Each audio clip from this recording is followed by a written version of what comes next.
Disruptivo aparece cada semana gracias a Podcastería. Hola, bienvenidos a la edición número 59 de Disruptivo. Yo soy Juan del Cerro y este es el podcast de la podcastería donde cada semana pues hablamos con personas muy interesantes del ecosistema de impacto, ya sean emprendedores, agentes de cambio o diferentes actores que están proponiendo una forma nueva de hacer las cosas y en eso están proponiendo todo un cambio sistémico a nuestro país y al mundo que esperamos resuelva los grandes problemas de la sociedad. Les recuerdo que nos pueden escuchar en todos los canales de la podcastería, esto es en mixcloud.com/podcastería, en soundcloud.com/podcastería y obviamente y más importante en iTunes. Si nos buscan como Disruptivo nos van a encontrar muy fácil y lo mejor es que se suscriban y así semana a semana le vamos a llegar de manera automática. Es muy sencillito, ya lo saben, suscríbanse en iTunes y ya que están por ahí pues déjenos una reseña, que eso nos ayuda mucho también a seguir rankeando como los mejores podcasts en español. Yo les quiero además invitar a que nos sigan en las redes sociales de la podcastería. Estamos en Twitter y en Facebook como @podcastería, muy sencillito. El día de hoy tenemos un programa bien interesante, es un gran serendipity que se dé porque pues recién ayer me invitaron a un evento y cuando me meto a ver el evento resulta que pues es un evento súper interesante y logramos que vinieran pues las personas que van a estar presentando en este evento. Ya las voy a presentar obviamente, así que los tenemos para hoy. No les vamos a dar mucha más introducción, no les voy a decir más notas ni nada como solemos hacerlo, porque creo que la plática va a estar muy rica y prefiero que nos dediquemos a hablar más de eso. Una breve noticia es que vamos a pasar a hablar en la segunda mitad del programa, hablar en inglés, ¿no? Porque nuestra entrevistada de hoy no habla español, pero les recomiendo que se queden, sobre todo, bueno, si no hablan inglés los sentimos mucho, estamos muy apenados, pero sí, quédense porque va a estar muy bueno. Escuchas Podcastería. ¿Cómo están, chicas? How are you guys today? Really well. Bien, gracias. Muy bien. Deberían ver con quién estoy sentado hoy porque está dos emprendedoras que están haciendo un montón de cosas y la primera de ellas con quien voy a platicar es Mafer Gándara. Mafer es la curadora de los Global Shapers aquí en México. ¿Cómo estás, Mafer? Bien, Juan, muchas gracias por invitarnos. Mafer, cuéntanos qué son los Global Shapers. Los Shapers son la iniciativa más joven del Foro Económico Mundial.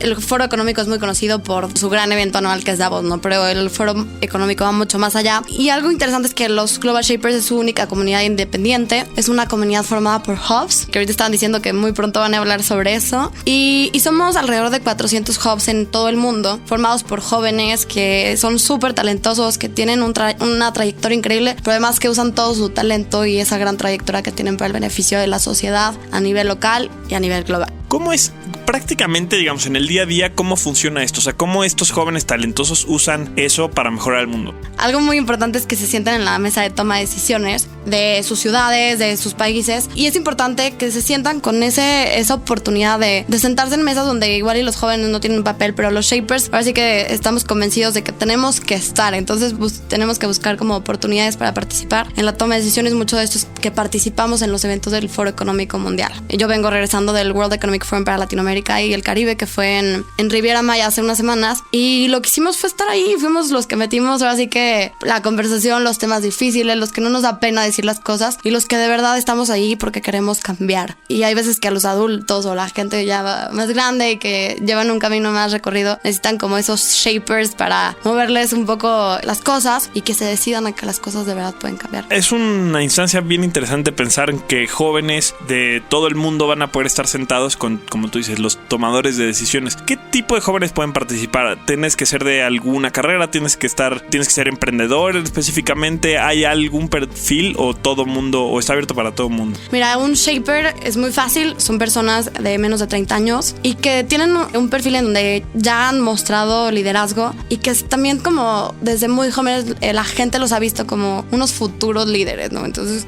tú te sientas con un shaper a platicar y dices, este seguramente va a ser en 10 años un presidente, un embajador o un gran empresario con el que seguramente vas a poder trabajar. Son gente abierta, son gente con una visión increíble y a la hora de que las conoces tú las puedes identificar. Dices, este es un shaper y es porque tienen una magia muy especial, de verdad.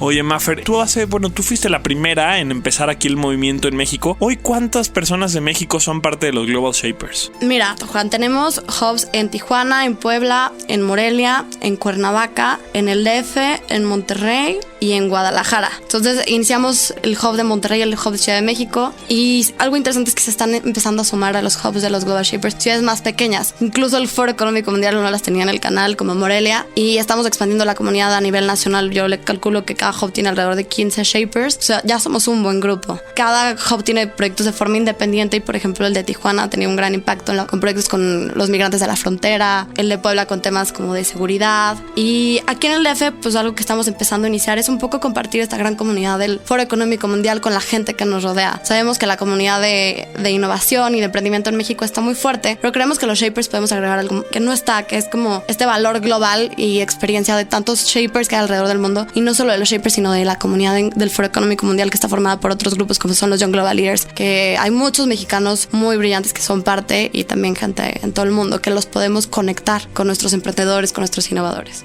Buenísimo. Maffer, justo una de las actividades de los Global Shapers, que de hecho, bueno, la del día de hoy, es la primera que se va a llevar a cabo, son los Speaker Series. Tú ayer me mandaste la invitación, me pareció súper interesante y tuvimos la oportunidad de traernos a tía Kansara, va a ser la ponente del día de hoy. ¿Por qué no, aprovechando tú el micrófono, que fuiste la culpable de que tía esté por acá, nos platicas, le das tú la bienvenida y nos cuentas acerca de ella? Okay, I'm gonna speak in English right now. Yeah, it is a pleasure to have you here. I don't know how we also were connected. We are part of very similar networks. And I'm really happy that you are here and that we can share your experience with our city. And one of the big things that we're trying to do with the Shapers is to really contribute to what Mexico City is and add value so Mexico City can be a big thing in the social and innovation movements in the world. So having you here, it's great for us, and we're hoping to have a great talk tonight. Tia, welcome to Disruptivo. It's very nice to have you here. As I said, it was a big serendipity because we didn't plan this over the last 2 weeks or anything. It just kind of happened, which is, I think, the best way for something to happen. I find it a little bit difficult to introduce you because you don't have a one thing. It's easier when you can say he's the founder of, or but you are so many things. You are an entrepreneur, you are a trendsetter, you are the founder of different initiatives. How is it exactly that you present yourself? Do you know, when somebody asks me, what is it that you do? I normally say, I have no clue. But when you find out, why don't you let me know? That's an excellent answer. I have to tell you something. I was part of TED Active in Vancouver last February, I think it was, or March. And they taught me not to ask what is it that you do, but what is it that you're passionate about. Exactly. So why don't you tell us what are you passionate about? So October last year, I read a book called Start With Why, and that's written by Simon Sinek. And awesome, for a lot of me, I've watched the video, but it was only until I read the book that I realized there was something about the cause, the reason why you're alive. And it was a Mark Twain quote that he had inside the book, which is 2 most important days of your life. One is when you're born, and the second is when you realize the reason why. So in October, I can summarize all of my experiences into a passionate word called replenish. Replenish is the art of giving back more than we take. I feel that sustainable means that we're almost sustaining the status quo. And instead of continuing the amount of resource consumption that we are in 50 years' time, what we're doing is actually giving back much more than we're taking. So we're always regenerating the nature that we live in. And that's my cause, to try and figure out different methods, technologies, influences and innovations that can help do that. You were telling us before we started the podcast that you bring together different aspects of our life, economics, social, and sustainability, to propose new environments, and especially to propose new ways to look at our cities and our living places. And I think that's a very interesting concept. Can you tell us a little bit about that? Yes, of course. So the initial, my degree's in economics. And I was brought up in a very economic savvy home. My mum is an entrepreneur. My father also is an entrepreneur, an autodidact, and he knows how to do a variety of things. And so, doing things like fixing the plug or fixing the light bulbs or washing the dishes, it was all pretty natural to us. And as I grew older, the economics sort of came in as a ground, like a theory, but I didn't really apply it until I could apply the economics to something. And I feel that our cities are the environment that we can that's a playing ground for us to act. That's where a lot of us have come in. So cities and the environment that is created from that, and what we eat, consume and distribute within that city, is what in the future is going to be the big question of how we remain capable of feeding ourselves, of transporting ourselves from one side to the other. So these are some of the aspects that come together. But I feel in a city like Mexico, where, in Mexico DF, as soon as I arrived, one of the big questions that I had, and this is the reason why I came here for Social Media Week, was to ask that question to the audience: is Mexico City a male, female, or a neutral city. I gave nobody any instructions. I didn't give any, hints of what I meant. But it was really fascinating whenever I asked this question of different cities around the world, what people tell me. And this is what my exploration is here. What is it? It's a very interesting question, and I immediately started asking. What was your answer? I didn't have an answer like whether it would be male or female, or more my process of thought was thinking, okay, is it how do I say it? Is it a city that it's more proactive, and is it like the sort of like the male role, no, which is the caregiver and the one that goes and or is it the female? The more. And this is completely, I don't want to get into roles or anything like that, but I was thinking more about that. And I think it's a very interesting question, because I think it is a city that can't stop growing. It's more than the sum of its people by now. It's systems and it's complicated, but I don't know. I would have to think a little bit more whether it would to answer male or female, but it's a very interesting question. What are some of the answers that you got last week? Well, in a talk that I did, about 40% of the people said it was male, 40% said it was female, and then the rest, the 20%, said it was neutral. And so when people came back to me in the questions afterwards saying that why is it that you call Mexico City a male or a female city? And I say, I didn't. You did. So why is it that you thought the city was male, female or neutral? And that's really fascinating in terms of breaking down what gender mainstreaming is. It comes from the research that Eva Kale did in Austria, in Vienna.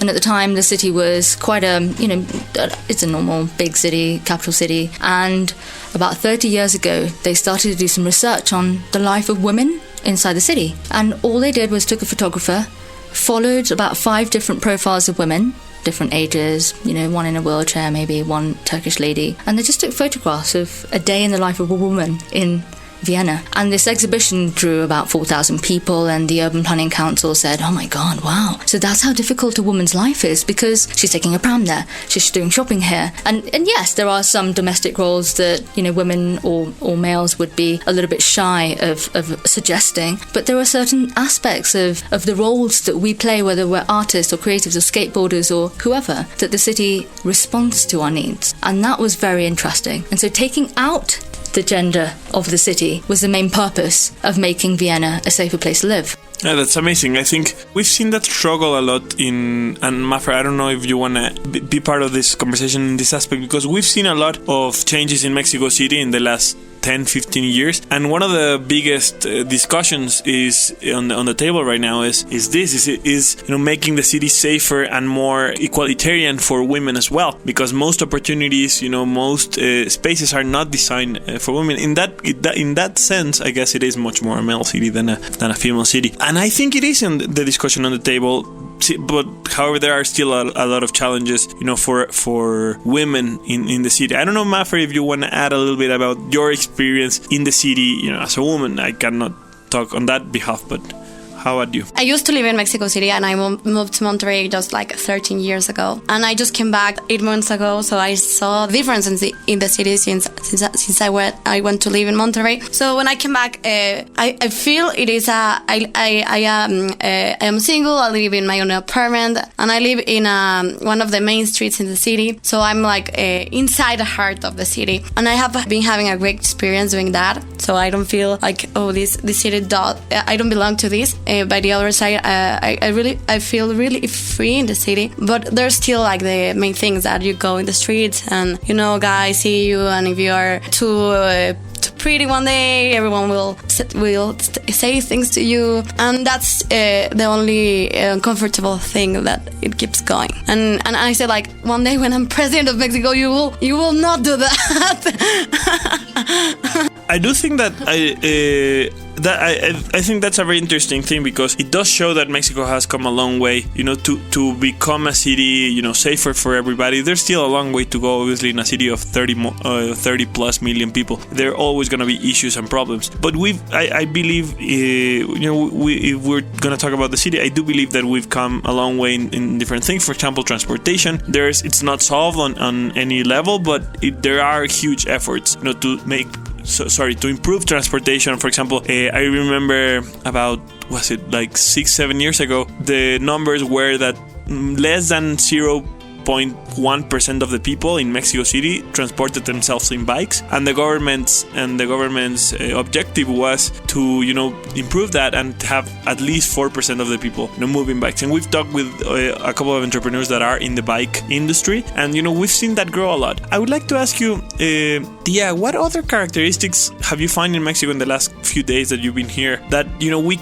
we can see as signs that Mexico is a modern city and that is trying to compete with other cities in the world? Because it's very easy for us to say Mexico City is terrible, but I do believe that we can challenge a few of the cities in the world. For example, we had a public bike system which we call Ecobici before New York. For example, that's a huge example. No, what other signs do you find that we can see of progress in Mexico City? I definitely think that Ecobici and their work by Ivan is really pioneering, and the use of that data as well, because the data that is utilized not only of the metro buses, the metro and Ecobici sort of spot locations is an integrated science, and that availability to anybody, like Waze, for example. On the way here we were using an app called Waze, so it was redirecting us through the city. So I think this kind of interaction between the digital and the physical is a really interesting smart area of development. I also feel that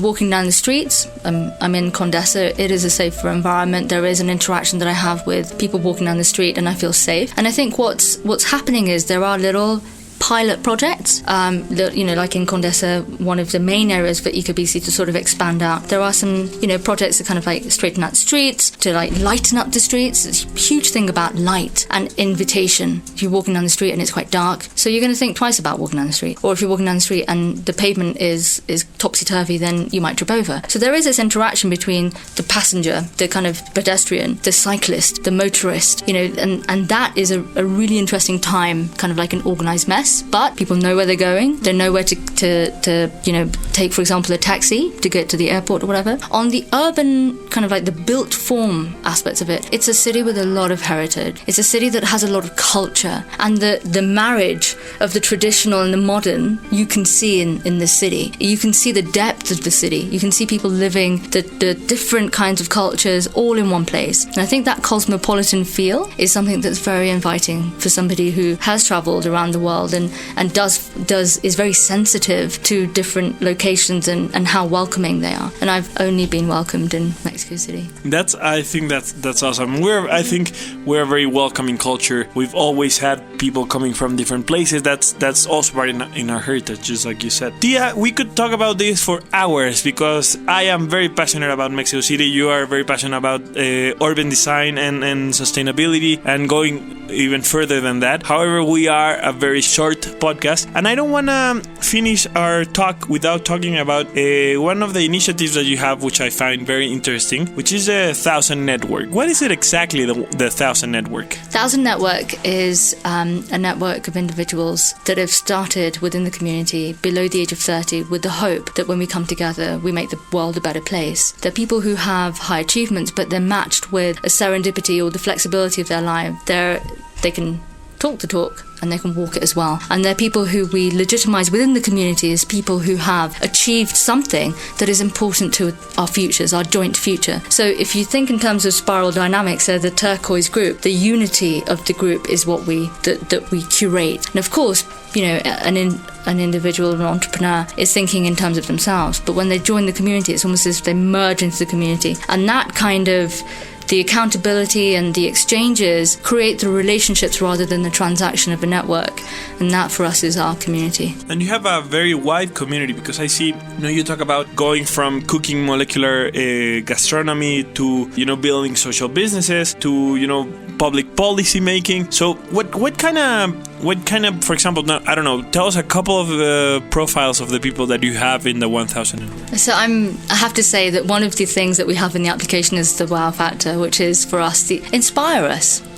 Tell us something that will inspire the rest of the group. And so whenever I come across a new thousander, for me, it's an inspiration on a daily basis. For example, one of the thousanders that is based in London works on the combination of sensory perception and food. Charles Michel. Another individual who he sort of looks at the psychology of what food does to you and the experience of time as well. So, for example, if you're eating in Ecuador, he has a hotel that he works at, and so he places people in this sort of kind of like an open air eating, like a dining experience. But the waves are coming in, so by the time you finished your sort of the main course, you start realizing that time is going on because the water's coming towards your feet, and then all of a sudden the water's going up, and you realize how important that one taste of food and the meal in the 1 hour that went past is. And so this sort of the experience of that is really fascinating. Another somebody based in Paris, Rand Hindi, who works on Snips, which is about creating an application that then engages the public to feed back into the system to then almost predictively analyze what you're doing and how to help the city with its digitization of the motor or transport industry. And so this allows not only, for example, ambulances to know which roads to use or whatever, people to know how many seats there are on the train, should there be another train in the next 5 minutes to come out, but it's also this sort of the engagement within citizens. So a city is its citizens. It's not a top-down approach. A city is not its mayor, it is the people who live there, and the culmination of all these people are what make that city. Excellent. I think, well, the one of the very interesting things about 1000 Network is that anybody can be part, as long as, like you said, they're doing something inspiring and then something radical. And you didn't use the word crazy, but I'm gonna use it. Yeah. I think it would be very interesting for the people that are listening us, whoever it is that's crazy enough to listen to us, to maybe get into it, check it out, and to apply. Where can we find more about the 1000 Network? So the 1000 Network has a website, and we also have, if you can tweet us as well, 1000 Network, and you can send us an email. So just by sending us an email on the website or whatever, you can get in contact with what we call local ambassadors. They're people who run the local chapters, and they're people who invite you to events that are open to the public, so that you can engage with the current members, and get a sense of whether this culture is for you. Very well. Are there a lot of members in Mexico of the 1000 Network? Yes, I think there's about 50. Wow, that's awesome. Yeah, I'm always amazed. I mean, Shimmy, I would for have never guessed that we were already 50, because this is the first time I hear about the initiative, so I would never Shimmy in guess. Mexico City, Roberto Shimmy. His father started a toy museum. It's called Mujam. Yeah. And like over 1 million toys. And I mean, for the first time ever, I walked into Mujam. I was like, wow, that's what I used to use when I was like 5 years old or 6 years old. So it was the combination of the past plus the present and where we reminisce. It's that reminiscing, the reminiscing your childhood that we've almost forgotten. Yeah, I know the museum, and it is pretty cool. I went there just we were talking about Fuck Up Nights before, and I went there for a session of Fuck Up Nights, so it's a very interesting place. Tia, we have to go, unfortunately. We have to finish this conversation. I would love to talk more because there's a lot of things to talk about. I want to invite people to check out the 1000 Network. The website is 1000.is. That's 1000 all with letters .is. And where can we have a conversation with you? Find me on Twitter at 2050city. Excellent. Mafer, where can we find you? Bueno, me pueden encontrar en @fer_Gándara, es mi Twitter personal. A los Shapers nos pueden encontrar en @ShapersMX. Y también los invitamos a participar en los Shapers. Ahorita nos hemos abierto aplicaciones para la siguiente generación, pero lo haremos muy pronto. Pueden mostrar su interés mandando en globalshapers.org. En la parte de Apply, pueden mandar ahí el hub al que quieren aplicar. Seleccionan Hub Ciudad en México, nos mandan un mensaje y con gusto los buscamos en cuanto se abra la convocatoria. Además, no se preocupen que vamos a estar compartiendo la convocatoria también en todas las redes de Disruptivo ya cuando salga, y platicaremos con Mafer para que nos cuente cómo les va con esta convocatoria. Queremos darle las gracias a Tia, a Mafer por estar acá el día con nosotros. Ya regresamos a español. Si ustedes se perdieron algo de la conversación, vamos a estar publicando un post en el blog de la podcastería con las notas sobre el programa, obviamente con las notas en español, los libros que recomendamos, las redes, las diferentes páginas y algunos de los conceptos que platicamos, porque quizá a veces se nos puede perder algo en la traducción, así que no se preocupen. Bueno, pues yo les doy las gracias, pero ustedes todavía no se vayan porque seguimos más aquí en Disruptivo. ¿Dónde quieres que te recojamos? Tu Uber llega en 5 minutos. Sin importar la hora o el lugar, Uber siempre tendrá un ride seguro para ti. Uber, el conductor privado de todos. Seguimos aquí nosotros en Disruptivo y queremos recordarles que, bueno, pues Disruptivo y Uber tenemos una alianza en la que pues ahora a ustedes les vamos a regalar 2 descuentos de hasta 150 pesos para que se muevan cómodamente en Uber. Ustedes ya conocen, no les tengo que explicar, que es esta plataforma de tecnología que pueden usar para hacerse la vida más sencilla en la ciudad. Si ustedes escuchan Disruptivo o cualquiera de los podcasts de la podcastería en su camino al trabajo o cuando salen del trabajo o cuando van a alguna reunión y no quieren manejar o no se quieren tener que mover, pues Uber es la opción. Lo único que tienen que hacer en el app, meter el código Disruptivo y con eso tienen acceso a sus 2 descuentos. Seguimos aquí en el programa y ya en la recta final queríamos darle el espacio a una amiga ya de este podcast que estuvo con nosotros hace, bueno, ya algunas ediciones. Es la fundadora de Fuck Up Nights, Leticia Gasca, quien aquella vez nos contó, bueno, qué era el movimiento Fuck Up Nights. Lo hemos mencionado una y otra vez en este programa y hoy la tenemos acá porque, como les decíamos hace un par de episodios, acaba de publicar un libro nuevo que se llama Sobrevivir al fracaso. Y pues, ¿quién mejor que contarnos de qué trata el libro y pues qué onda con todo esto que Leti? ¿Cómo estás, Leti? Hola, Juan, muy contenta. ¿Tú cómo estás? Muy bien, muy contentos de tenerte por acá y pues la verdad felices de ver tu libro porque pues qué mejor que gente startupera, que gente del mundo del emprendimiento y gente como tú que ha pues iniciado todo un mundo publique este tipo de contenidos mexicanos, que eso a mí me da muchísimo gusto. La verdad es que casi lo escribí sin la intención de que existiera. Tú sabes que yo antes era editora de Expansión. Y cuando dejé ese trabajo para Fuck Up Nights, la verdad es que extrañaba muchísimo escribir. Me la pasaba escribiendo, pero mails. Y de vez en cuando pues me empecé a sentar a escribir reflexiones que tenía cuando escuchaba a gente que había fracasado o a gente que había podido rescatar su negocio, como anécdotas de Fuck Up Nights. Me sentaba y escribía la crónica de lo que había pasado y de pronto vi que ya tenía 200 páginas y se le enseñó a un editor y me dijo: la mitad es basura, la mitad sirve, y me ayudó a darle una estructura más en capítulos, en un texto que de verdad sea útil para las personas que quieran poner un negocio. Leti, Sobrevivir al fracaso justo es un poquito eso, ¿no? Una serie como de ideas o guías o tips para gente que está emprendiendo, que quizá se ha acercado o está como cerca de fracasar, pero también a la gente que quizá lo puede evitar un poquito, ¿no? Claro, sí, es un libro para personas que tienen negocios en problemas y para personas que quieren prevenir estar en esa situación. ¿Dónde lo podemos encontrar? Porque además, bueno, está el ebook y está el libro físico también. Exactamente. La forma más fácil es que entren a la página de Amazon y escriban Sobrevivir al fracaso y ahí les va a aparecer tanto la versión digital como la impresa. Está bastante fácil de encontrar. Lo único que tienen que hacer es entrar a www.amazon.com y ahí buscan Sobrevivir al fracaso y es el único libro, así que no hay ningún pierde. Además está muy bonita la portada. Leti, queremos felicitarte acá en Disruptivo. Queremos pues ver si más adelante, ya que el libro haya estado un poquito en el ecosistema, pues vengas, nos platiques también. Seguro va a haber gente que te contacte, te cuente más historias. Nos estaría interesante ver, no sé, dentro de unos 6 meses cuál ha sido como esta vida del libro. Y por ahora pues te queremos felicitar muchísimo por esta publicación y te queremos pues invitar a que nos sigas contando tus historias. ¿Dónde podemos saber más acerca de ti? ¿Dónde te podemos seguir? A mí me pueden seguir en Twitter como @letigasca y a Fuck Up Nights como @fuckupnight, sin la S del final. Buenísimo, que además, bueno, desde que hablamos han logrado cosas increíbles, ya están en más de 100 ciudades, han tenido no sé cuántas ediciones de Fuck Up Nights y van creciendo con todo, ¿no? Sí, y estamos replicando la investigación del fracaso que hicimos el año pasado en México, en este momento en Colombia. Muchos fracasados parce seguramente también.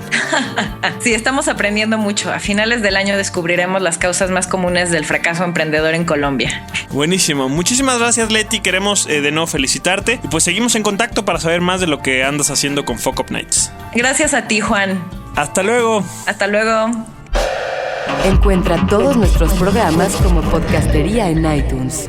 Pues eso es todo por hoy. Esta fue la edición número 59 de Disruptivo. Como ustedes habrán escuchado, pues Marce no nos acompañó hoy en cabina. Ella está actualmente en el programa con Leila Ayudará, a quien ya también entrevistamos en Nueva York en The On School for Disruptive Design. Sin embargo, desde allá Marce nos cuenta cuáles son los eventos de esta semana en la agenda emprendedora. Hola Juan, ¿cómo estás? Espero que todos estén muy bien allá en cabina y les platico desde el Social Innovation Center aquí en Nueva York cuáles van a ser los eventos de la semana en la Ciudad de México. El 25 de junio tenemos el Pechacucha en la Terminal 1. Pueden conseguir sus boletos en Boletia. Y el 26 de junio empieza el Startup Weekend Smart Games. Va a ser en Central. Y si quieren boletos todavía los pueden comprar en Eventbrite. Así es que no se lo pierdan.